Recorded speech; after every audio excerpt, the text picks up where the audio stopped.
광주 전남 지역 코로나 확진자가 연일 하루 2,000명을 넘어서면서 대유행으로 번지고 있습니다. 오미크론 변이 확산으로 지난 2년 동안 근근히 버텨온 방역 체계가 한계에 다다르고 있습니다. 보도에 김영창 기자입니다. 광주 전남에서 이틀 연속 2,000명대 확진. 이 가운데 감염 경로가 확인되진 않은 확진자만 40%를 넘습니다.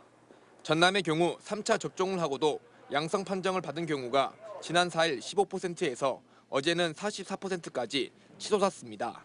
확진 판정을 받고도 방역 당국으로부터 어떤 조치도 못 받는다는 볼멘 서류가 터져나오고 밀접 접촉자는 어떻게 해야 할지 제대로 된 설명조차 받지 못하는 경우가 많습니다. 내가 하루 종일 오늘 지금 꼼짝도 못하고 약을 사 먹어야 되는지 뭘 해야 되는 건지 그런 것도 모르겠고. 오미크론 변이가 확산하면서 지난 2년 동안 근근히 버텨온 방역 체계가 한계에 다다르고 있는 겁니다. 그래서 방역 당국은 부족한 의료 인력 해소와 변이의 특성을 감안해 재택 치료를 받는 60세 이상과 중증 환자 등 고위험군을 집중적으로 관리하는 맞춤형 의료 체계로 전환하기로 했습니다. 한정된 자원을 효과적으로 활용하여 고위험군의 신속한 진단과 치료에 집중하고 방역 의료 체계가 지속 가능하도록 하루가 다르게 최다 확진 기록을 갈아치우고 있는 상황에서 어쩔 수 없는 선택으로 보이지만 우려스러운 부분은 많습니다. 현재 광주의 재택치료 환자는 3,500명으로 의료 인력 1명당 30명 안팎.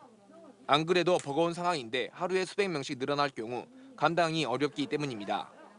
광주시하고 자치구 보건소 그리고 또 의사협회랄지 병원들하고 협의를 해서 이 시스템이 빠르게 정착이 될 수 있도록.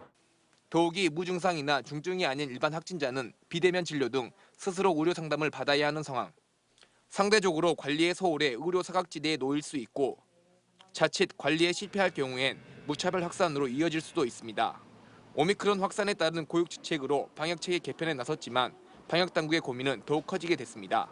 MBC 뉴스 김영창입니다.